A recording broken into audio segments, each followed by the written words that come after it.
కల్తీ మద్యంతో అంతిమంగా నష్టపోతోంది. నమ్మి ఓటేసిన ప్రజలేనని ప్రజా సంఘాల నేతలు ఆవేదన వ్యక్తం చేశారు. దీనికి బాధ్యులైన వారిని చంద్రబాబు తమ పార్టీ నుండి సస్పెండ్ చేస్తే సరిపోదని, చట్టపరంగా కఠిన చర్యలు తీసుకోవాలని డిమాండ్ చేశారు. ఆదాయమే లక్ష్యంగా ప్రజల ప్రాణాలతో చెలగాటం సరికాదన్నారు. ఈ ప్రభుత్వంలో గ్రామ గ్రామాన బెల్ట్ షాపులు ఎక్కువయ్యాయని విమర్శించారు. కల్తీ మద్యం రూపుమాపటంతో పాటు మద్యం అనేది పూర్తిగా నిషేధించాల్సిన అవసరం ఉందన్నారు. మేము ఒక ప్రగతిశీల మహిళా సంఘంగా, మేము ఐక్య మహిళా సంఘాలుగా కూడా మద్యం మీద అనేక పోరాటాలు చేసాం. మేమైతే మద్యాన్ని మొత్తం సంపూర్ణ మద్య నిషేధం కావాలని చెప్పి మేము కోరతాం, డిమాండ్ చేస్తాం, ఫైట్ చేస్తాం. కనీసం మీరు పై పోతలన్న పుయ్యండి అని మేము ప్రభుత్వాలను అడుగుతాం. కనీసం నియంత్రించండి, షాపులు తగ్గించండి. ఇప్పుడు పర్మిట్ రూములు కూడా ఇచ్చేశారు. మీరు వాళ్ళు ఏ గత ప్రభుత్వాలను అయితే విమర్శించారో, మద్యం మనందరికీ తెలుసు ఎలక్షన్లో ఎలాంటి హామీలు ఇచ్చారో వాళ్ళు. ఈ కల్తీ మద్యం దాగి, ఈ చౌక మద్యం దాగి ఎంతమంది చనిపోయారని ఏదైతే అన్నారో, ఏదైతే ప్రతిదీ విమర్శించారో, ఇప్పుడు వాళ్ళ ప్రభుత్వాల్లోనే, కూటమి ప్రభుత్వంలోనే ఇప్పుడు జరుగుతుంది. ఏం చెప్తారు? ఇప్పుడు ఎవరు మాట్లాడట్లా. ఒక చంద్రబాబు నాయుడు గారు కానీ, పవన్ కళ్యాణ్ గారు కానీ దీని మీద అసలు ఒక వ్యాఖ్యానం లేదు.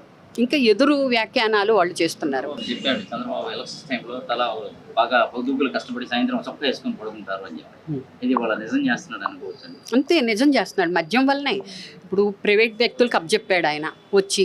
మనం మూడు పార్టీలు ఎలా పంచుకున్నారో, రాగానే ఒక 1000 రూపాయలు పెన్షన్ పెంచి మద్యం మీదే మొదట వాళ్ళు తీసుకున్నారు. మనందరికీ తెలిసిన విషయమే. అవును, ఆదాయ వనరు అది. 3 పార్టీలు షాపులన్నీ ఎలా పంచుకున్నారని అందరికీ తెలిసిన విషయమే అది. అందరికీ తెలియదు. ఇప్పుడు దాని మీద అది వాళ్ళకి తెలియదా? ఆ ప్రభుత్వాలకి ఇప్పుడు సంవత్సర కాలం పైనుంచే నడుస్తుంది అది. పెద్ద ఎత్తున ఇంత ఘోరమైన, నీచమైన దానికి కూడా ప్రభుత్వాలు మద్దతు చేయడం, దాన్ని పట్టించుకోకపోవడం అనేది చాలా ఘోరమైన విషయం. వాళ్ళని శిక్షించాలి, అరెస్ట్ చేయాలి, శిక్షించాలి, మద్యాన్ని నియంత్రించాలా. అసలు ముఖ్యంగా ఆ షాపులన్నీ కూడా వారికి రూములకి పర్మిట్లు ఇచ్చారు, రూమ్ పర్మిట్లు ఇచ్చారు. ఇంకా ఉన్న కొద్దీ వారిని ఎక్స్టెన్షన్ చేసుకుంటా చేస్తున్నారు. వీటన్నిటిని కూడా మహిళా సంఘాలుగా, ప్రజలుగా అందరూ ఖండించాలా. కూటమి ప్రభుత్వము ఇలాగే బాధ్యతారహితంగా ఉంటే చంద్రబాబు నాయుడు గారికి వచ్చేది ఎలా ఉంటుందనేది ఖచ్చితంగా అర్థమవుతుంది. చాలా విలేజ్ల్లోనూ, ఒక గ్రామంలో కానీ, మన కృష్ణా జిల్లాలో, ఇప్పుడు ఎన్టీఆర్ జిల్లాలో ఈ గ్రామాల్లో కూడా ఏకంగా ఎంతమంది వీడియోలు ఉన్నారో మద్యం వల్లే తాగి వాళ్ళు చనిపోయారు అనేది అసలు మామూలుగానే మద్యం అనారోగ్యం. అందులో ఈ కల్తీ మద్యం అనేది మనిషిని, ప్రాణాన్ని వెంటనే తీసేస్తుంది. వాళ్ళ పిల్లలు, కుటుంబాలు ఏమైపోవాలి? ఛిద్రమవుతున్నాయి. మద్యం వల్ల ఛిద్రమవుతున్నాయి కుటుంబాలు. మేము మహిళా సంఘంగా, ప్రగతిశీల మహిళా సంఘంగా ఎప్పుడు చెప్తూనే ఉంటాం, మీరు మద్యాన్ని నియంత్రించండి. అసలు సంపూర్ణ మద్య నిషేధం అమలు చేయాలి. కానీ ఏ ప్రభుత్వాలు మాటలు ఇస్తాయి, హామీలు ఇస్తాయి, కానీ ఏది అమలు చేయాలి. ఇప్పుడు ఈ కూటమి ప్రభుత్వం వచ్చిన తర్వాత ఒక మద్యం విషయం, అన్ని విషయాల్లో కూడా వాళ్ళు ఫెయిల్ అయ్యారు. ఏది అంటారు, మొదలు పెడతారు కొంచెం అంతే, మేము అన్నీ చేసాం, 4 కోస్తా అన్నారు చంద్రబాబు నాయుడు గారు. ఒక విజనరీ సీఎం గారు అలాంటి మాటలు మాట్లాడొచ్చా? సూపర్ 6 మేము అన్నీ అమలు చేసాము. ఎవరైనా మాట్లాడితే 4 కోస్తాం. ఇప్పుడు మద్యం గురించి ప్రశ్నించినా, దేని గురించి ప్రశ్నించినా వాళ్ళు అలాగే మాట్లాడతారు. అంత అహంకారపూరితమైన ఎలక్షన్ల హామీలు ఇచ్చేటప్పుడు ఎట్లా మాట్లాడారు, ఇప్పుడు ఎలా మాట్లాడుతున్నారు. దీనికి వాళ్ళు ఒక వైఫల్యం చెందుతారు. దానికి ఇచ్చుకోవాల్సిందే, మూల్యం చెల్లించుకుంటుంది కూటమి ప్రభుత్వం అని చెప్పి మేము తెలియజేస్తున్నాం. ప్రజలందరూ కూడా తిరుగుబాటు చెయ్యాలి, ప్రజలు అడగాలి. అడిగితేనే ఇలాంటివన్నీ కూడా సంసిపోతాయని చెప్పి, చేతను కలిగి ఉండడమే పరిష్కారం అని చెప్పి మేము భావిస్తాం. రాష్ట్రంలో మద్యం ఏరులై పారుతూ ఉంది. ఒకప్పుడు జగన్మోహన్ రెడ్డి పరిపాలనలో ఉన్నప్పుడు మద్యము పెద్ద స్కామ్స్ జరిగిపోయినాయి. ఇంకేముంది, ఈ రాష్ట్రంలో అంతా విత్తలవిడిగా అయిపోయింది. అసలు అరాచకం ప్రబలిపోతూ ఉంది. ఆ కుటుంబాలన్నీ ధ్వంసమైపోతారని చెప్పేసి అని చాలా పెద్ద ఎత్తున ఉపన్యాసాలు ఇచ్చినటువంటి చంద్రబాబు నాయుడు కానీ, పవన్ కళ్యాణ్ గారు కానీ, లోకేష్ గారు అని ఈరోజు సమాధానం చెప్పాల్సిన అవసరం ఉంది. ఈ కల్తీ మద్యం అనేది ఏ రకంగా విత్తలవిడిగా ఈ రోజున వస్తూ ఉందో, ఏ రకంగా కుటుంబాల మీద, సమాజం మీద ఏ రకమైన ప్రభావం చూపిస్తూ ఉందో ఈరోజు సమాధానం చెప్పాలి. భారతదేశంలో ఆంధ్రప్రదేశ్లో జరిగినంత మద్యం మీద వచ్చేంత ఆదాయం ఏ రాష్ట్రంలోనూ రావటం లేదు. అది ఒకటి. రెండోది, ఆంధ్రప్రదేశ్లో ఈ మద్యం ద్వారా జరుగుతున్నటువంటి నేరాలు కానీ ఇవన్నీ కూడా గమనించినట్లయితే పెద్ద ఎత్తున నేరాలు మద్యం వల్ల జరుగుతూ ఉన్నాయి. యాక్సిడెంట్లు కానివ్వండి, అత్యాచారాలు కానీ, ఇవన్నీ కూడా సమాజం మీద చాలా పెద్ద ఎత్తున చెడు ప్రభావం చూపిస్తూ ఉన్నాయి. మూడోది, కుటుంబాలలో ఈ మద్యం వలన తాగి అర్ధాంతరంగా మరణించినటువంటి పరిస్థితుల్లో 30-35 సంవత్సరాల మహిళలు, యువతులు కుటుంబ భారాల్ని భుజస్కంధాల మీద వేసుకుని నడుస్తున్నటువంటి నేపథ్యం. 28% మంది ఈ రోజున ఈ రాష్ట్రంలో ఈ రకమైనటువంటి బాధ్యత కుటుంబాలుగా మహిళలు కుటుంబాలని ఈడుస్తున్నటువంటి కుటుంబాల యొక్క బాధ్యతని మోస్తున్నటువంటి పరిస్థితిలో మనం ఉన్నాము. ఈ రోజున మద్యం, కల్తీ మద్యం కానివ్వండి, మద్యం కానివ్వండి, ఇక్కడే ఇబ్రహీంపట్నం పక్కన చాలా పెద్ద ఎత్తున ఇందులో ఎంతమంది మాకు తెలియక అడుగుతాము. మద్యం దగ్గరికి వచ్చేసరికి ఏ రాజకీయాలు ఉండవు, అన్ని రాజకీయ పార్టీలు ఏకమవుతాయి, కూటములు కడతాయి. ఇవన్నీ కూడా ఏంటంటే మన కళ్ళు మన ఒక కంట తడి తుడుస్తానికి మాత్రమే ఉపయోగపడతాయి. కానీ ఆచరణలో ప్రజల యొక్క జీవన విధానాన్ని కానీ, మహిళల యొక్క భద్రతను కానీ, మహిళల యొక్క రక్షించడానికి కానీ, ఈ అత్యాచారాలు నిరోధించడం వైపుగా ఆలోచన కానీ ఏమీ కూడా ప్రభుత్వం చేయటం లేదు. రెండోది, చాలామంది ఆడపిల్లలు ఈ రకంగా అయిపోయి మాట్లాడితే ఆడపిల్లలు, నా తోబుట్టువులు ఆడపిల్లలు కిడ్నాప్ అయినారు 1000 మంది అని చెప్పేసేటువంటి చాలా పెద్ద ఎత్తున నినాదాలు ఇచ్చేటువంటి పవన్ కళ్యాణ్ గారు మరి దీని మీద నోరు విప్పకపోవటం ఏంటో మాకు అర్థం కావటం లేదు. మరి ఆయన నోరు విప్పాలి కదా, ఆయన జనం గుండెల్లో ఉన్నానని చెప్పేసి అని చెప్పుకుంటూ ఉంటారు కదా. పవన్ కళ్యాణ్ గారి మీద చాలా ఆశ పెట్టుకుంది కదా ఈ రాష్ట్రంలో యువత అంతా కూడా. ఆయన నోరు విప్పాలి, యువతను కాపాడాలి, మహిళలను రక్షించాలి, వాళ్ళ భద్రత కోసం పెద్దపీట వేయాలి. ఈ రకంగా మీరు మద్యం మీద వచ్చేటువంటి ఆదాయాన్ని ఒక వనరుగా చూపించి మహిళల యొక్క జీవితాలతో మీరు ఆటలాడుకుంటూ ఉంటే దీన్ని ఏ రకంగా చూడాలి? కాబట్టి మేము చెప్పేది ఏంటంటే మద్యం మీద వచ్చే ఆదాయాన్ని మీరు చూడవకండి. అసలు ఆదాయం ఎందుకు, ఎవరికి కావాలి? ఆడవాళ్ళ మెళ్ళలో పుస్తులు తెంచుకుంటూ ఉంటాం పక్కన.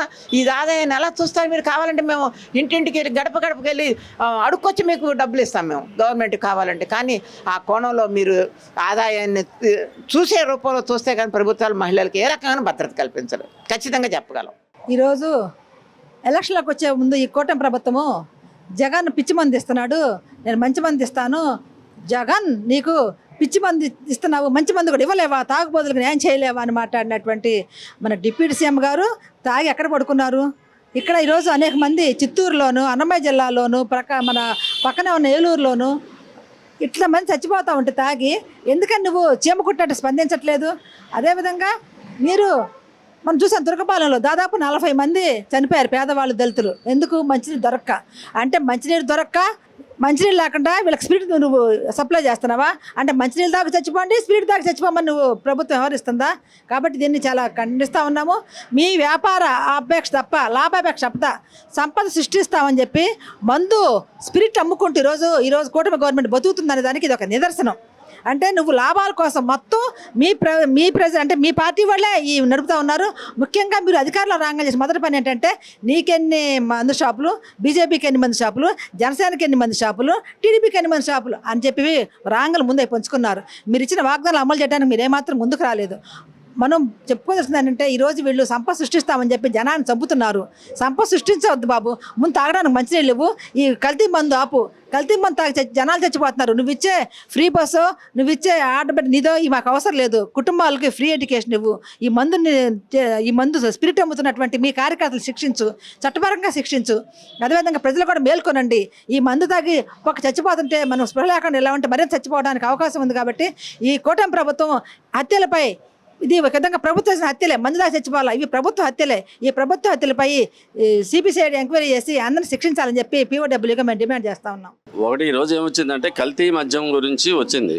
అయితే అసలు మద్యపానం నిషేధం ఉండాలని, మద్యం అసలు తొలగించాలనేది పోయి ఈరోజు దీనికి సంబంధించింది కల్తీ మద్యం మీద ఎందుకు వెళ్తుందని అంటే ఆ మద్యం అనే దానికి సంబంధించింది దానికి గవర్నమెంట్ కొన్ని పాలసీలు ఉన్నాయి, రెవెన్యూ ఉన్నాయి, కాబట్టి అవి నడుస్తూనే ఉన్నాయి. కాబట్టి ఇప్పుడు కల్తీ కాదు, అసలు మద్యం తాగితేనే లోపల దీనికి సంబంధించిన లివరు, కిడ్నీలు చెడిపోతాయని చెప్పేసి చెప్తే ఇప్పుడు ఏమంటున్నారంటే దీనికి సంబంధించింది ఆ ప్రభుత్వంలో నాణ్యత లేని మద్యం ఇచ్చేయడం వల్ల జరుగుతుంది. మేము నాణ్యత ఉన్న క్వాలిటీ ఉన్న మద్యం ఇచ్చేయడం వల్ల, వైన్ షాపులు ఇచ్చేయడం వల్ల, ఫారిన్ లిక్కర్స్ ఇవి బ్రాండెడ్ ఇచ్చేయడం వల్ల జరగట్లేదని చెప్పేసి. కానీ ఇది శుద్ధాబద్ధం. దీనికి సంబంధించింది అయితే దానికి వైన్, మద్యం ఇవన్నీ దానికి సంబంధించినవి అన్నీ కూడా ఆరోగ్యాన్ని పాడు చేసేవే, దాంట్లో ఎటువంటి అనుమానం లేదు. ఇప్పుడు కల్తీ మద్యం అని చెప్పేసి దానికి నేరానికి గత ప్రభుత్వం ఈ ప్రభుత్వం అంటున్నారు. కానీ దానివల్ల ఏమవుతుందంటే నేరం నీరు గారిపోతుంది. ఇప్పుడు ఎప్పుడైతే మీరు దానికి సంబంధించి ఆ నేరానికి ఒక ఒక పార్టీ పేరు పెట్టారో దానికి సంబంధించింది ఆ రోజుతోటి అది హైకోర్టులో కానీ సుప్రీంకోర్టులో కానీ ఆ కేసు ఎక్కడ నిలవదు అది. కాబట్టి మీరు ముందు మీ రాజకీయాలకు దానికి సంబంధించి చేయకుండా నేరాలు నియంత్రించడానికి, నేరం చేసిన వాళ్ళని పట్టుకోవడానికి, వాళ్ళు కఠిన శిక్షలు వేయడానికి మీరు ప్రయత్నించాలి. కానీ దాన్ని ప్రతిపక్షం ఖాతాలో వేసి ప్రతిపక్షం పేరు చెప్పి అది చేస్తే దానివల్ల ఏంటంటే అది అది మీరు అనుకున్నట్లుగా దానికి వెళ్ళేసి నేరస్తుడు శిక్షింపబడరు, లేకపోతే కోర్టులో శిక్షలు పడవు. చట్టం దానికి ఒప్పుకోదు. ఎప్పుడైతే మీరు ఆ పేరు పెట్టారో దానికి సంబంధించింది అది నీరు గారిపోతుంది, అది పనిచేయదు. కాబట్టి అతను కల్తీ మద్యం అమ్మి ఇచ్చేసి దానివల్ల నేరం చేశాడనంటే ఆ చట్టం ప్రకారం శిక్షించి చేయకుండా దానికి ఇచ్చేస్తే ఇట్లాగే సంవత్సరాల తరబడి అది వాళ్ళ ప్రతిపక్షం ఖాతాలో ఉండి దాని గురించి జరుగుతుంది. కాబట్టి కల్తీ మద్యమైనా ఏ మద్యమైనా దానికి సంబంధించింది మీరు కల్తీ అని చెప్పేసి పెట్టాల్సిన అవసరం లేదు. కల్తీ మద్యం అయితే ఏమిటనేది చట్టంలో ఉంది, దానికి సంబంధించింది చేయాలి. కాబట్టి దీన్ని సిట్టు వేసి ఇచ్చేసాము, ఆ ప్రభుత్వం ఏం తీసుకుంది, ఆ పాలసీలు ఏం తీసుకున్నాయంటే వీళ్ళ ప్రభుత్వ హయాంలో ఈ 5 ఏళ్ళు దానికే సరిపోతాయి, వాళ్ళకేం శిక్షలు ఏం పడవు. మళ్ళీ వీళ్ళు ప్రభుత్వం ఇంకోటి వెళ్తే వాళ్ళు ఇంకోటి వేస్తారు శిక్షలు. కాబట్టి ఆ సిట్లు ఇవి అన్నీ కూడా విచారణ చేయడానికి అవసరం లేదు. దీంట్లో అన్ని క్రిమినల్ చట్టాలు ఉన్నాయి, దీనికి సంబంధించిన చట్టాలు ఉన్నాయి. కాబట్టి మీరు సిట్టు దాని ప్రకారంగా వేసేసి గంటల తరబడి సంవత్సరాల తరబడి ఒకటి వేసేసి వివేకానంద హత్యలు లాగా లాగుతూ ఉంటే 5 సంవత్సరాలు జరిగిపోతూ ఉంటాయి. కాబట్టి దీనికి సంబంధించిన రాజకీయ దీనికి సంబంధించిన ఇది పొలవకుండా నేరస్తులుగా చూసి వాళ్ళని శిక్షిస్తే దానికి సంబంధించింది ఏదైతే మనం కంట్రోల్ చేయాలనుకుంటామో, ఏదైతే నివారణ చేయాలనుకుంటామో దాని ఫలితాలు ఇస్తాయని చెప్పేసి చెప్తున్నాం. నా పేరు చింతా వెంకటేశ్వర్లు, లోక్ జనశక్తి పార్టీ రాష్ట్ర ఉపాధ్యక్షుడిని. ఈ కల్తీ మద్యం అనేది కొన్ని వర్గాల వాళ్ళు, కొన్ని ధనిక వర్గాల వాళ్ళు, కొన్ని అక్రమంగా ఓట్లు కొనుక్కొని రాజకీయాల్లోకి వచ్చినటువంటి ఎమ్మెల్యేలకి బినామీదారులు చేసేటువంటి వ్యాపారం. వాళ్ళు ఏ పార్టీ రావని మనకు తెలుసు. 30 మంది వైసీపీలో పదవులు తీసుకొని జగన్ 5 సంవత్సరాలు 5 సంవత్సరాలు ఉండి, అంతకుముందు 2-3 సంవత్సరాలు ఉండి గబక్కని ఆ ఎలక్షన్ ముందు మారిపోయారు పార్టీలోకి. వాళ్ళని వీళ్ళు సిగ్గు లేకుండా వీళ్ళు చేర్చుకున్నారు. ఇదేంటంటే ఒక డ్రామా, ఒక మాఫియా డబ్బు ఆడేటువంటి డ్రామా. ఈ డ్రామాలు ఆపాలి.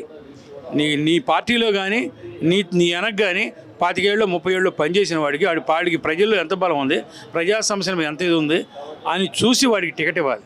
అంతేగాని అటు నుంచి ఇటు పారిపోయి వచ్చి నాకు 100 కోట్లు ఉన్నాయి, 200 కోట్లు ఉన్నాయి, నేను ఇంకొక 2-3 ఎమ్మెల్యేని గెలిపిస్తాను అనేసి అటు ఇచ్చుకుంటుంటే ఏంటి? అసలు వసంత నాగేశ్వరరావు కుటుంబం ఉంది, వసంత నాగేశ్వరరావు కొడుకున్నాడు అంటే వాళ్ళ వ్యక్తిగత విషయం. డబ్బు వాళ్ళది, నిర్ణయం వాళ్ళది, ఎవరికైనా ఉండొచ్చు కష్టం కలిగితే. రాజకీయాలు వేరు, ప్రజాస్వామ్యం కోసం వచ్చింది, ప్రజలకు సేవ చేయడానికి వచ్చాం. ఇది ఉద్యోగం కాదు, వ్యాపారం కాదు రాజకీయం అనేది. ఒక నైతిక విలువలు ఎక్కడ ఉన్నట్టు? నువ్వు ఇట్లాంటి విలువలు లేకుండా నువ్వు ఎట్టగట్ట ఎమ్మెల్యే అవ్వాలనుకున్నవాడు నువ్వు ఏ విధంగా న్యాయం చేస్తావు? నువ్వు వైసీపీలు చేయలేనాడు టీడీపీలు చేస్తావు, టీడీపీలు చేసి జనసేనలు చేస్తావా? ఇదేంటో మాఫియాను తయారు చేయటం, ఆడి మీద చేయటం, ఏడి మీద చేయటం. జోగి రమేష్ చేయమన్నారంటారు, కొల్లు రవీంద్ర చేయమన్నారంటారు. వాళ్ళంతా బీసీ నాయకులు కదా, వాళ్ళ పేర్లు చెప్పిస్తారు. వాళ్ళని బయటికి లాగి ఎట్టగట్ట ఇబ్బంది పెడతాకి ఇది పక్కకి నెడతాకి ముందు కొంచెంసేపు ఈ కేసుని పక్కకి జనం ఆలోచన చేయాలి.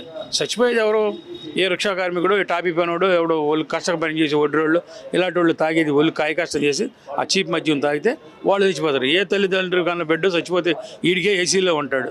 ఆ పట్టుబడ్డవాడు ఫ్లైట్లో వచ్చాడు పరాయి ఊరు నుంచి, దేశం నుంచి. గన్నవరం వెళ్ళి పెళ్లి కూతురు తీసుకొచ్చారు. మరి పోలీసు వైఫల్యం. పోలీసుకి తెలియదా? చిన్న హెల్మెట్ లేని ఉండను కాలినడక నీళ్ళని అరెస్ట్ చేస్తూ ఉంటారు.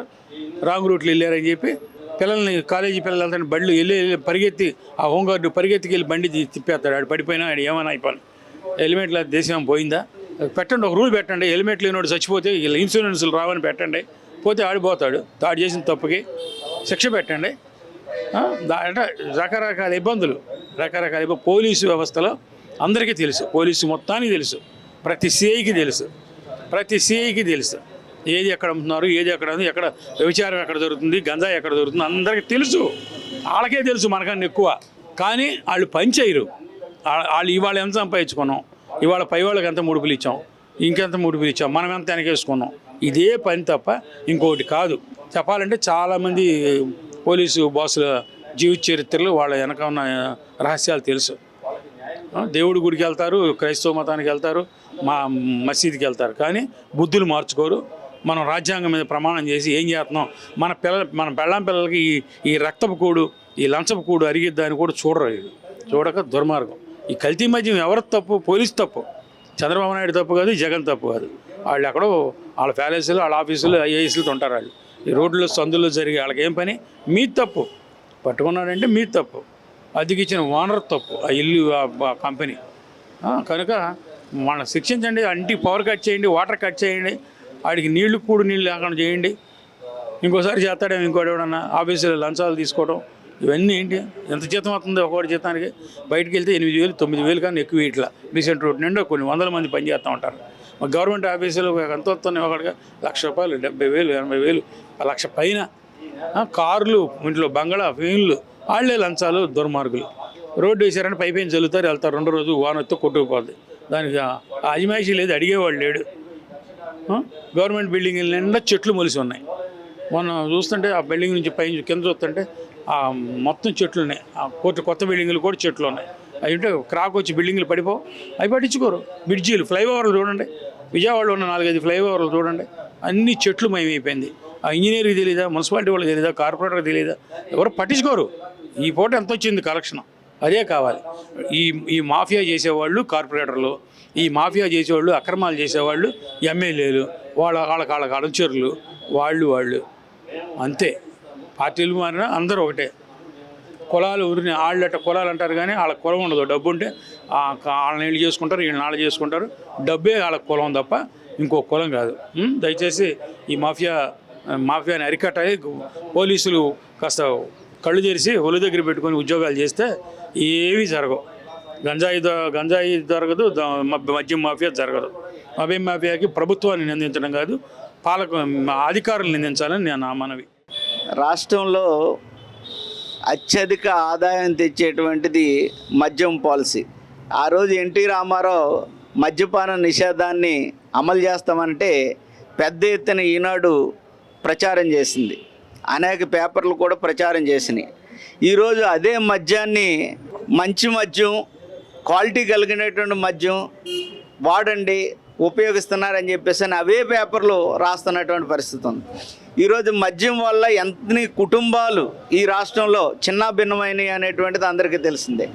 కల్తీ సారా వల్ల కోనసీమ లాంటి ప్రాంతంలో ఇప్పుడు కోనసీమ డాక్టర్ బిఆర్ అంబేద్కర్ కోనసీమ జిల్లాలో 26 మంది చనిపోతే ఆ రోజు పెద్ద ఎత్తున దేశవ్యాప్తంగా రాష్ట్ర వ్యాప్తంగా కూడా సంచలనం కలిగించింది.